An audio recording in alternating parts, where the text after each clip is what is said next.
Brain haemorrhage ایک ایسی condition ہے جس میں برین کے اندر موجود کوئی بلڈ ویسل پھٹ جاتی ہے، جس کی وجہ سے برین میں بلیڈنگ ہونے لگتی ہے۔ بلیڈنگ یا تو برین ٹیشوز میں ہوتی ہے یا پھر برین کو پروٹیکٹ کرنے والی کورنگ میں۔ برین کی کورنگ کو میننجیز کہا جاتا ہے اور یہ کورنگ 3 لیئرز پر مشتمل ہوتی ہے۔ ان 3 لیئرز میں یہ جو مڈل لیئر ہوتی ہے اسے ایریچونائٹ میٹر کہا جاتا ہے۔ یہ لیئر ہائیلی ویسکولر ہوتی ہے، یعنی اس لیئر میں بہت زیادہ مقدار میں بلڈ ویسلز ٹریول کر رہی ہوتی ہیں،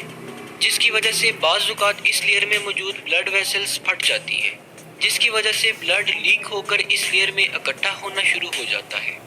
بلیڈنگ برین ٹیشوز میں ہو یا ایریچونائٹ میٹر میں، دونوں قسم کی ہی بلیڈنگز برین کو نقصان پہنچاتی ہیں۔ اگر بلیڈنگ برین ٹیشوز میں ہو جائے تو اس کیس میں برین کے سیلز آکسیجن نہ ملنے کی وجہ سے مرنا شروع ہو جاتے ہیں،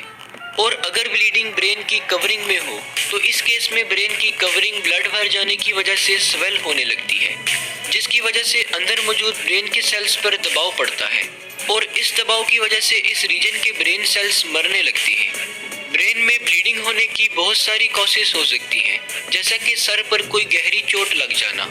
ہائی بلڈ پریشر کی وجہ سے برین کی رگ پھٹ جانا، برین میں ٹیومر کا موجود ہونا، یا پھر مریض کو کوئی بلیڈنگ ڈس آرڈر ہونا وغیرہ۔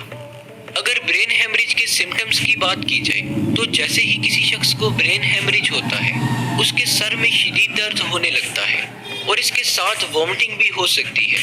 اس کے علاوہ مریض دیکھنے اور بولنے میں مشکل محسوس کرنے لگتا ہے اور ساتھ ساتھ جسم کی کوآرڈینیشن بھی ختم ہونے لگتی ہے۔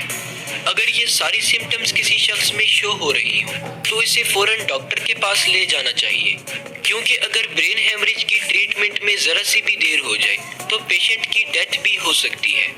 برین ہیمریج کو ٹریٹ کرنے کے لیے سب سے پہلے یہ جاننا ضروری ہوتا ہے کہ بلیڈنگ برین کے کون سے حصے میں ہوئی ہے اور اس سے برین کا کتنا حصہ ڈیمیج ہوا ہے۔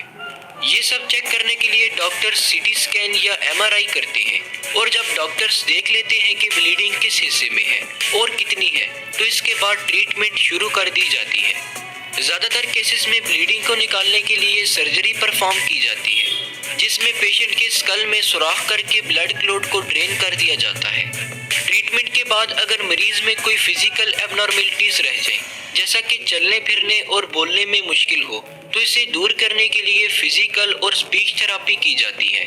جس سے جلد ہی مریض صحتیاب ہو کر اپنی روزمرہ کی ایکٹیویٹیز ٹھیک سے پرفارم کرنے لگتا ہے۔